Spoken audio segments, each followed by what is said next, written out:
Hello. Hello, hello. Hey Noodles, how's it going? Happy, happy Thursday. Oh, hi. It you. It me. It you. Let me turn the volume off on my phone. I had it on earlier today, which I usually don't, but I was just not paying attention to my phone at all today. Hey Wadsworth. Hello, hello. Happy Thursday. Happy day before C2E2. You'll never know. You will never know.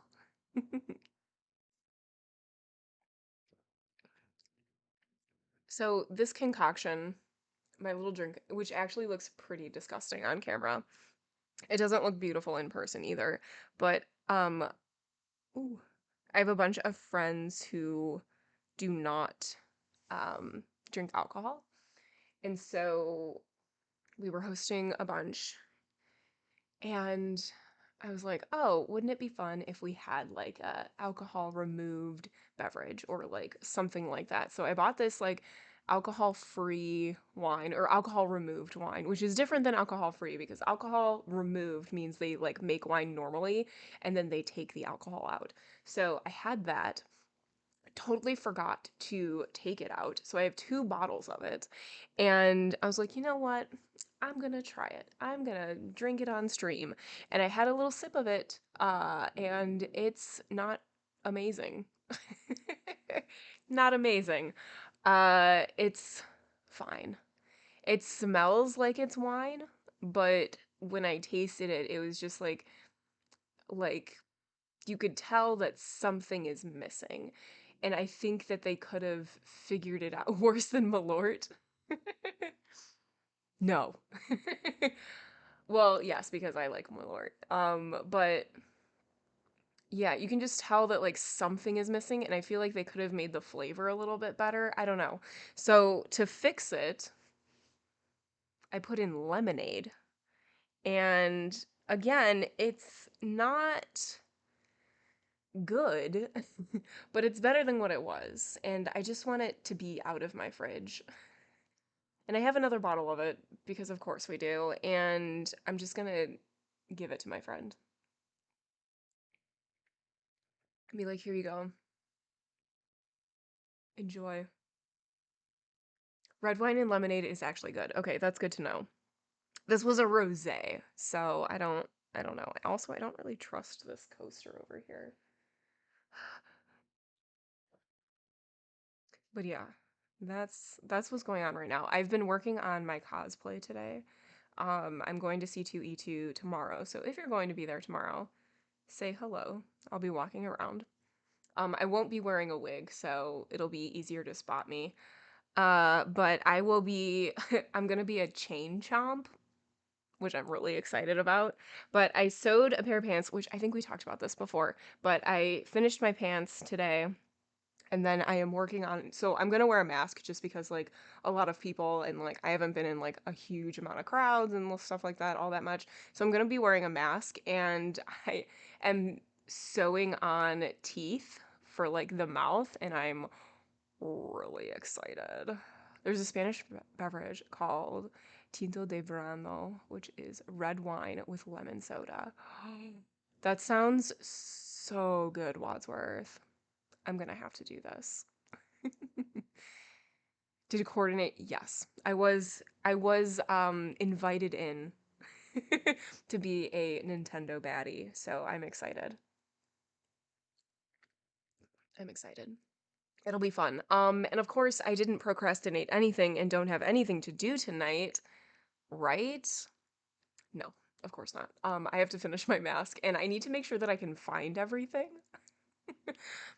We'll see. It'll be fun. But with all that being said, there will not be a stream tomorrow morning because I will be busy. So I'll be back on Monday though for reading sprints. Today or this week has been so weird, like not having reading sprints in the morning on Monday and then not having it on Friday. It's just been very bizarre and I don't know what day it is or what anything is. We need a word for shipping, but for friends. Yes, yes. Agreed. Agreed. Friend shipping, but yeah, like I don't know. We'll come up with something. We'll workshop it.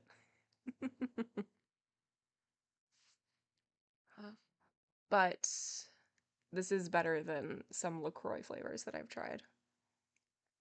Like coconut. Ugh, gross. Ugh, nasty. If you like it, good. You can have them all.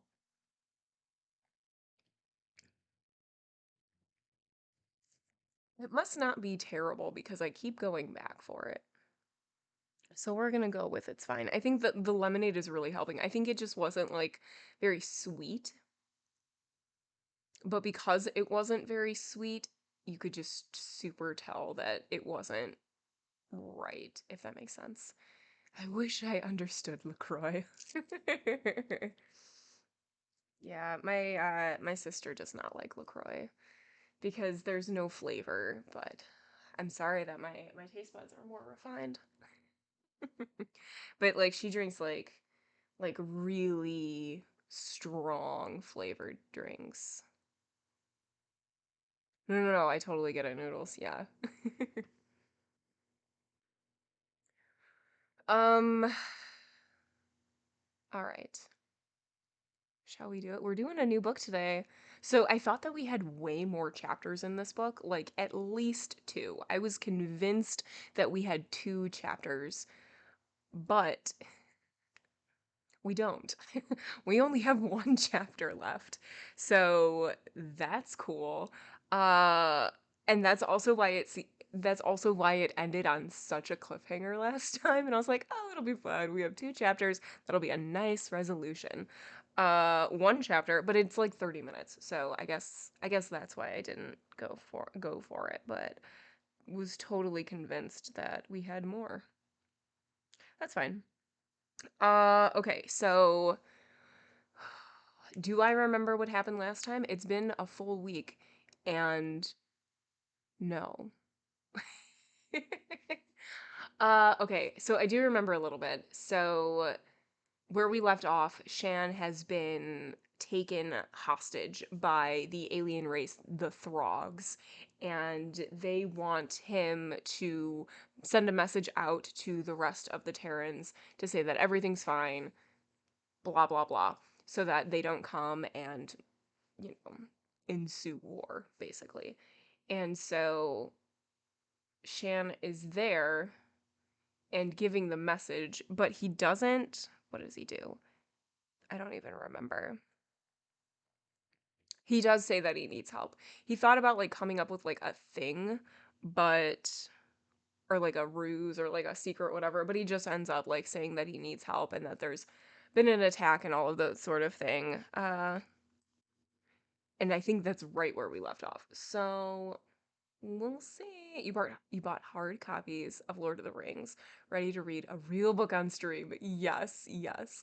10 minutes before stream, you open a fellowship, start trying to read it, and your silly brain did the thing where you can't read from a physical book. Yeah. Not sure if it's the font, the size, the spacing, the layout. Oh no. You know what you should do, Noodles? Just put your reader inside of the book. I don't know if that would work at all. But that's so sad. I'm so sorry.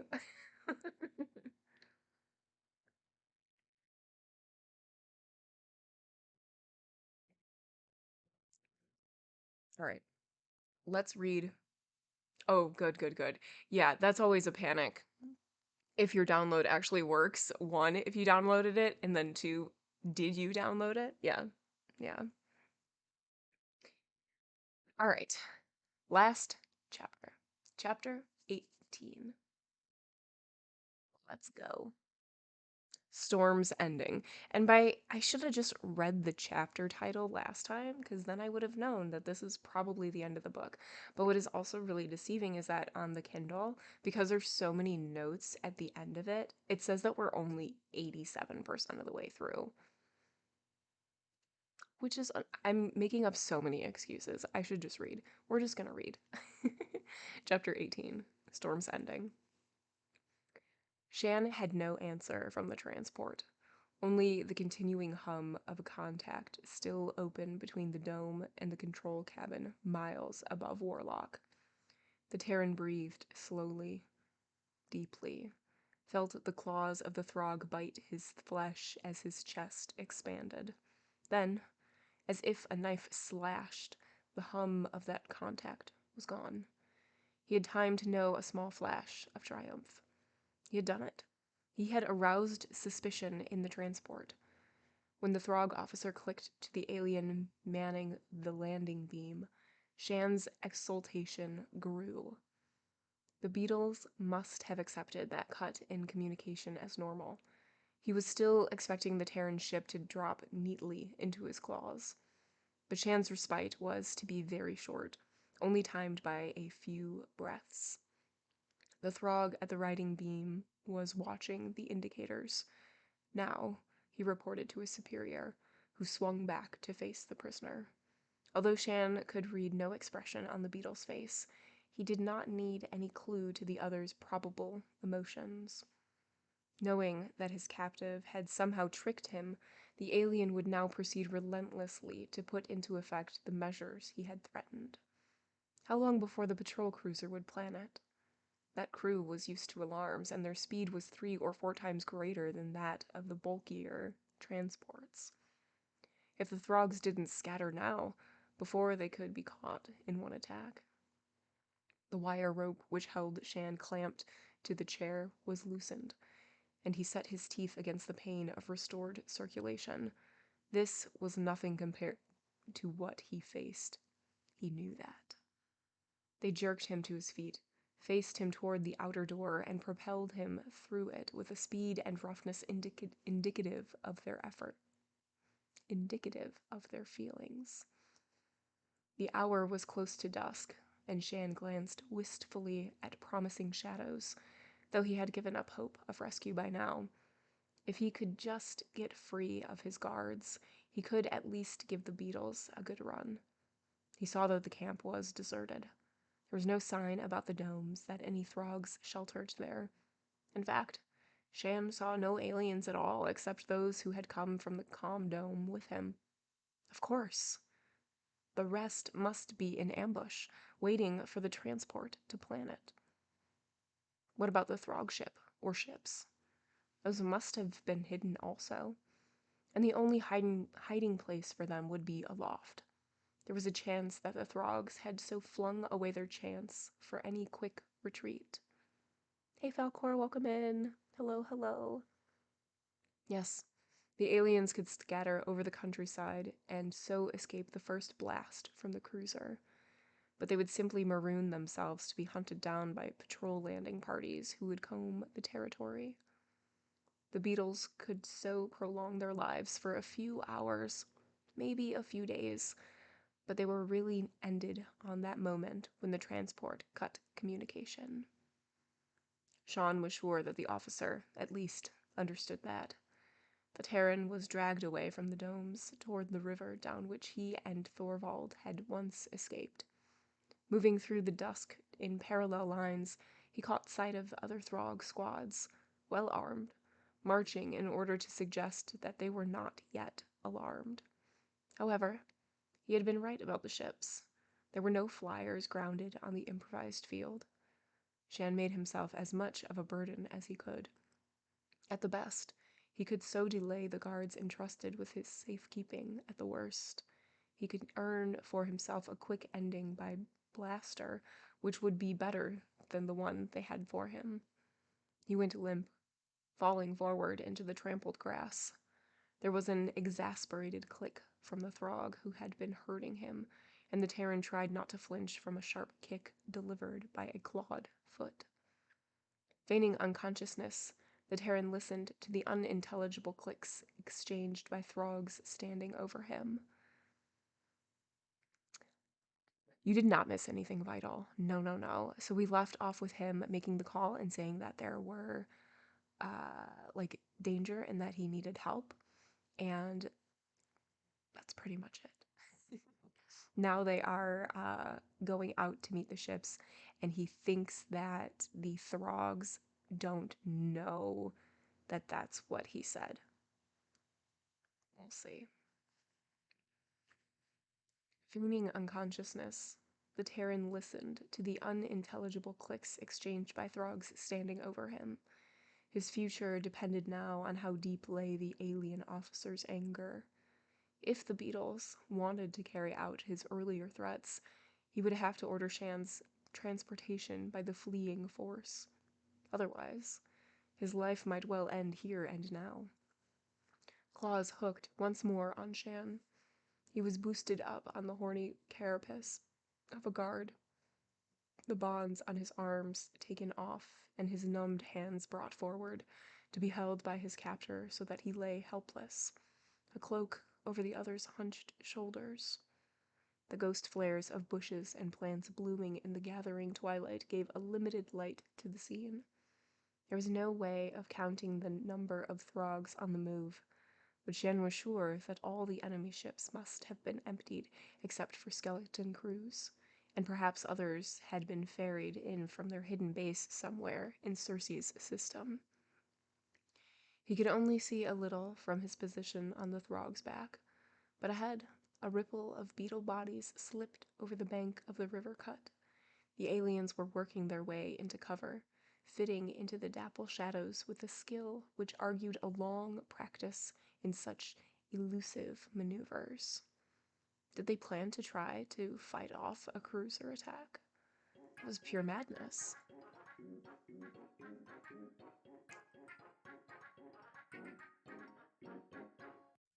Fcario, hello, thank you so much for the follow. Welcome in. That was pure madness. Or, Shan wondered, did they intend to have the Terrans met by one of their own major ships somewhere well above the surface of Warlock? His bearer turned away from the stream cut, carrying Shan out into that field which had first served the Terrans as a landing strip, then offered the same service to the Throgs. They passed two more parties of aliens on the move, manhandling with them bulky objects the Terran could not identify. Then he dumped unceremoniously to the hard earth, only to lie there a few seconds before he was flopped over on a framework which grated unpleasantly against his raw shoulders, his wrists and ankles being made fast so that his body was spread-eagled. There was a click of orders. The frame was raised and dropped with a jarring movement into a base, and he was held erect, once more facing the Throg with the translator. This was it. Shan began to regret every small chance he had had to end more cleanly. If he had attacked one of the guards, even with his hands bound, he might have flustered the Throg into retaliatory blaster fire.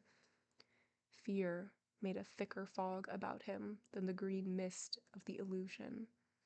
Only this was no illusion. Shan stared at the Throg officer with sick eyes, knowing that no one ever quite believes that a last evil will strike at him, that he had clung to a hope which had no existence. "Lanty!" The call burst in his head with a painful force. His dazed attention was outwardly on the alien with the translator, but that inner demand had given him a shock. "Here, Thorvald? Where?" The other struck in again with an urgent demand singing through Shan's brain. "Give us a fixed point. Away from camp, but not too far. Quick." A fixed point. What did the survey officer mean? A fixed point. For some reason, Shan thought of the ledge on which he had lain to watch the first Throg attack, and the picture of it was etched on his mind as clearly as memory could paint it. "Thorvald." Again, his voice and his mind call were echoes of each other, but this time he had no answer. Had that demand meant Thorvald and the wyverns were moving in, putting to use the strange distance-erasing power the witches of Warlock could use by desire? But why had they not come sooner?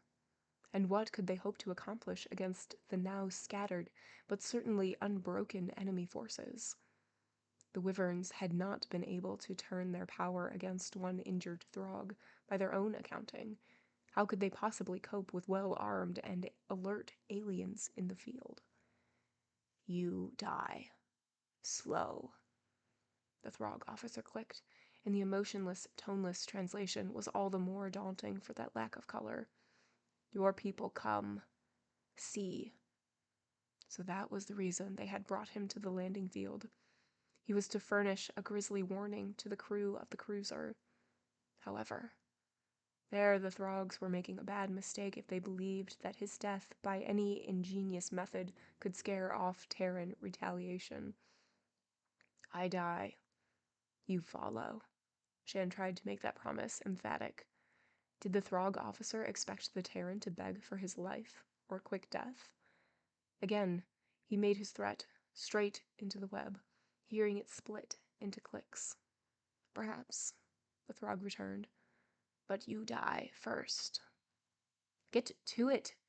Shan's voice scaled up. He was close to the ragged edge, and the last push towards the breaking point had not been the Throg speech, but that message from Thorvald. If the survey officer was going to make any move in the mottled dusk, it would have to be soon. Mottled dusk. The Throgs had moved a little away from him. Shan looked beyond them to the perimeter of the cleared field, not really because he expected to see any rescuer break from cover there. And when he did see a change, Shan thought his own sight was at fault. Those splotches of waxy light which marked certain trees, bushes, and scrubby ground-hugging plants were spreading, running together in pools.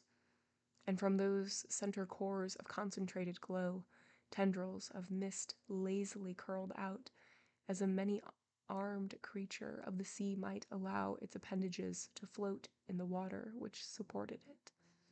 Tendrils crossed, met, and thickened.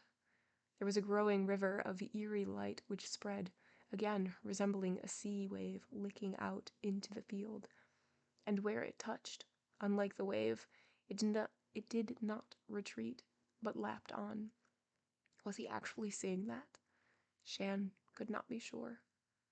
Only the gray light continued to build, faster now, its speed of advance matching its increase in bulk. Shan somehow connected it with the veil of illusion.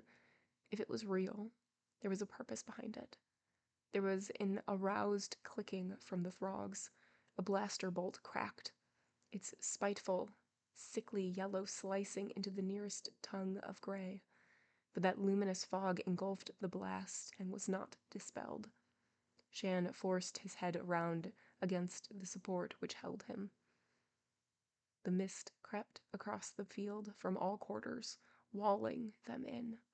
Running at the ungainly lope, which was their best effort at speed, were half a dozen Throgs emerging from the river section. Their attitude suggested panic-stricken flight, and when one tripped on some unseen obstruction and went down to fall beneath a descending tongue of phosphorescence, he uttered a strange, high-pitched squeal, thin and faint, but still a note of complete, mindless terror. The Throgs surrounding Shan were firing at the fog, first with precision, then raggedly, as their bolts did nothing to cut that opaque curtain drawing in about them. From inside that mist came another sound. Noises, calls, and cries all alien to him, and perhaps also to the Throgs. There were shapes barely to be discerned through the swirls. Perhaps some were Throgs in flight, but certainly others were non-Throg in outline. And the Terran was sure that at least 3 of those shapes, all different, had been in pursuit of one fleeing Throg, heading him off from that small open area still holding about Shan. For the Throgs were being herded in from all sides, the handful who had come from the river, the others who had brought Shan there, and the action of the mist was pushing them into a tight knot. Would they eventually turn on him, wanting to make sure of their prisoner before they made a last stand against whatever lurked in the fog? To Shan's continued relief, the aliens seemed to have forgotten him. Even when one cowered back against the very edge of the frame on which the Terran was bound, the beetles did not look at this helpless prey. They were firing wildly, with desperation in every heavy thrust of bolt. Then one Throg threw down his blaster, raised his arms over his head, and voicing the same high wail uttered by his comrade in arms earlier, He ran straight into the mist where a shape materialized, closed in behind him, cutting him off from his fellows. That break demoralized the others. The Throg commander burned down 2 of his company with the blaster, but 3 more broke past him to the fog. One of the remaining party reversed his blaster, swung the stock against the officer's carapace, beating him to his knees before the attacker raced on into the billows of the mist. Another threw himself on the ground and lay there, pounding his claws against the baked earth, while the remaining 2 continued with stolid precision to fire at the lurking shapes which could only be half seen, and a third helped the officer to his feet. The Throg commander reeled back against the frame, his musky body scent filling Shan's nostrils, but he, too, paid no attention to the Terran, though his horny arms scraped across Shan's. Holding both of his claws to his head, he staggered on, to be engulfed by a new arm of the fog. Then, as if the swallowing of the officer had given the mist a fresh appetite, the wan light wavered in a last vast billow over the clear area about the frame. Shan felt its substance cold, slimy on his skin. There was a deadly breath of unlife. He was weakened, sapped of strength, so that he hung in his bounds, his head lolling forward on his breast.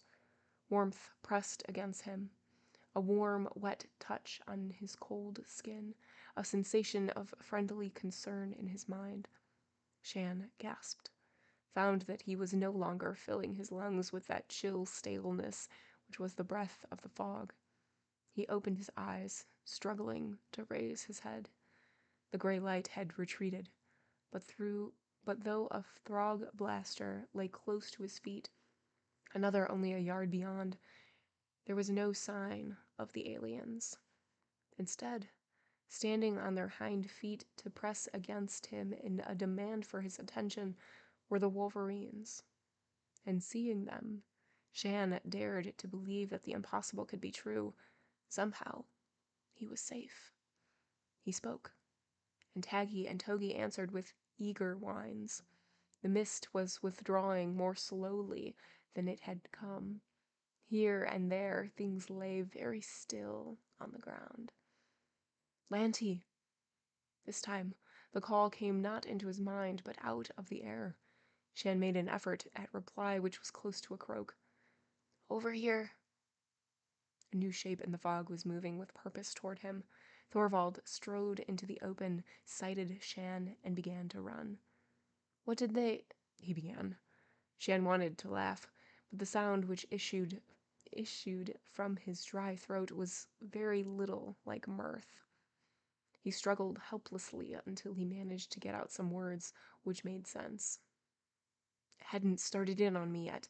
You were just in time. Thorvald loosened the wires which held the younger man to the frame and stood ready to catch him as he slumped forward, and the officer's hold wiped away the last clammy residue of the mist. Though he did not seem able to keep on his feet, Shan's mind was clear. What happened? He demanded. The power. Thorvald was examining him hastily, but with attention for every cut and bruise. The beetles didn't really get to work on you. Told you that, Shan said impatiently. But what brought that fog and got the Throgs? Thorvald smiled grimly. The ghostly light was fading as the fog retreated, but Shan could see well enough to note that around the other's neck hung one of the wyvern discs. It was a variation of the Veil of Illusion. You faced your memories under the influence of that.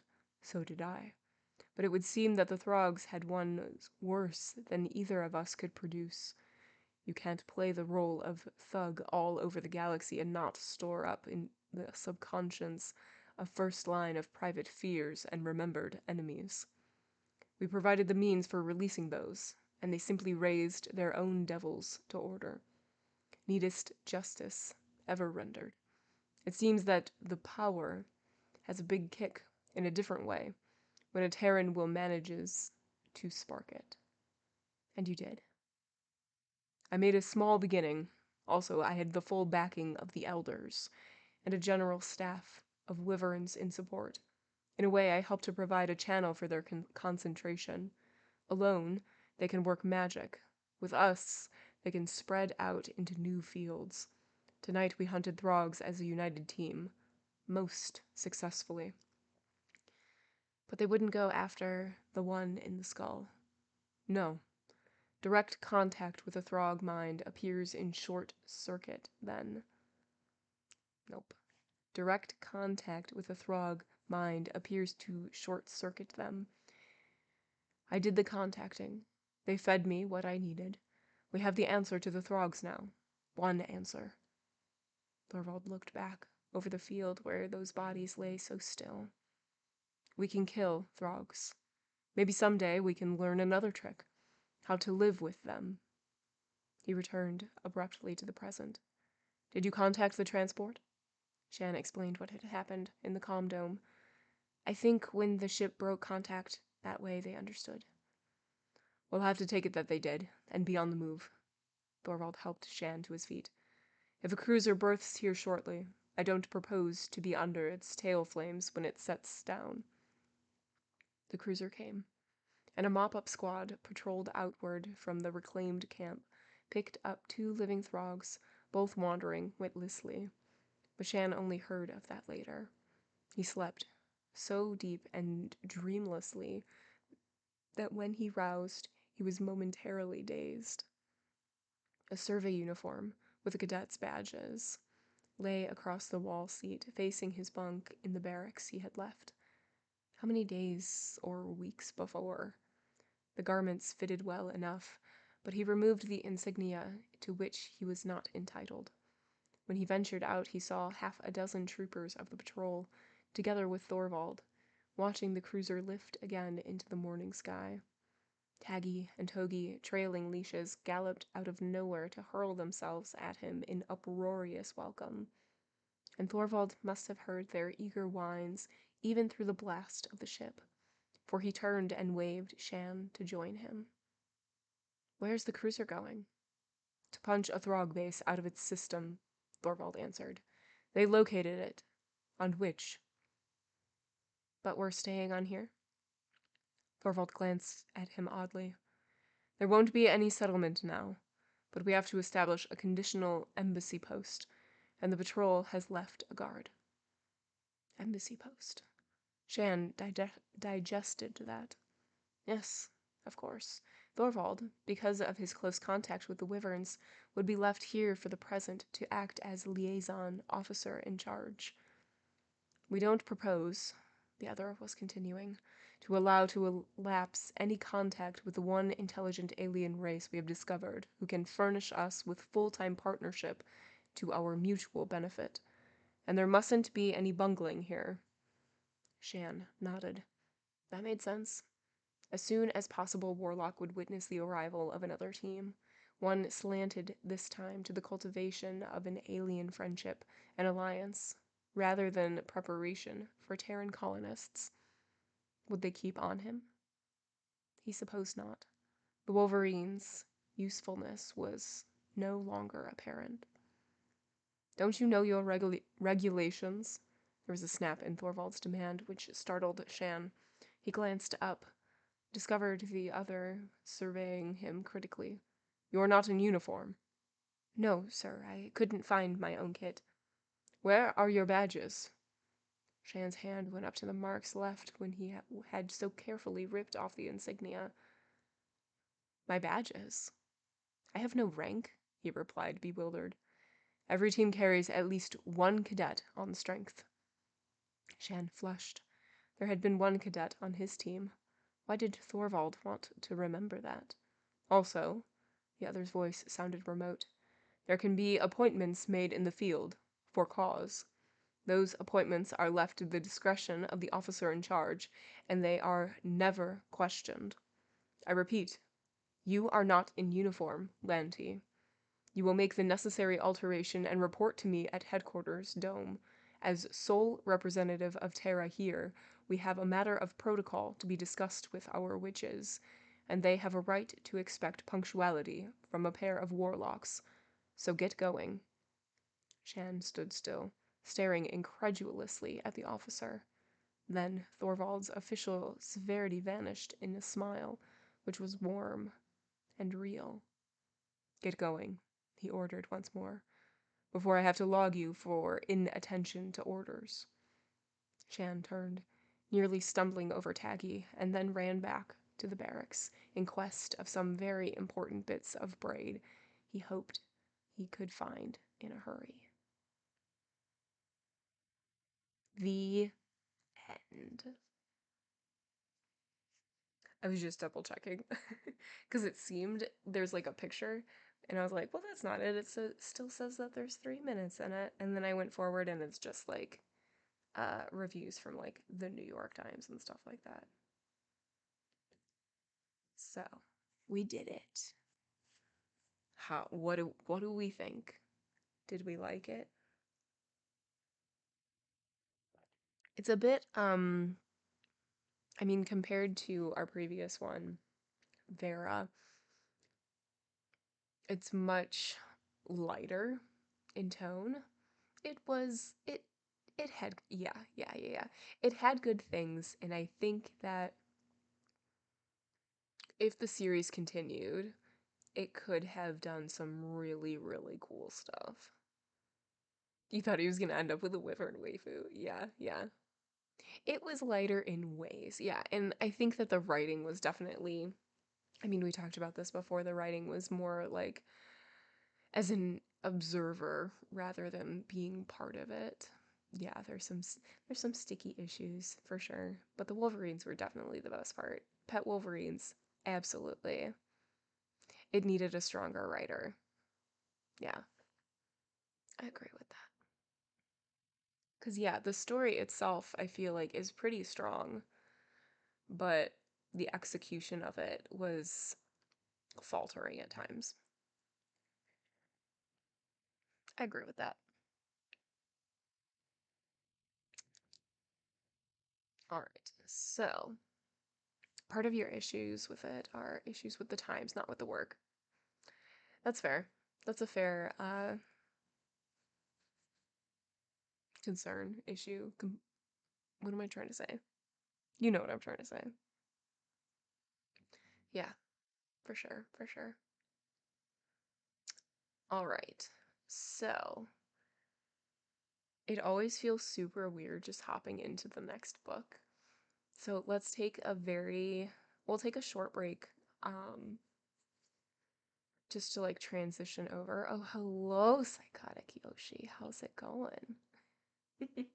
You're just in time for a break and a new book.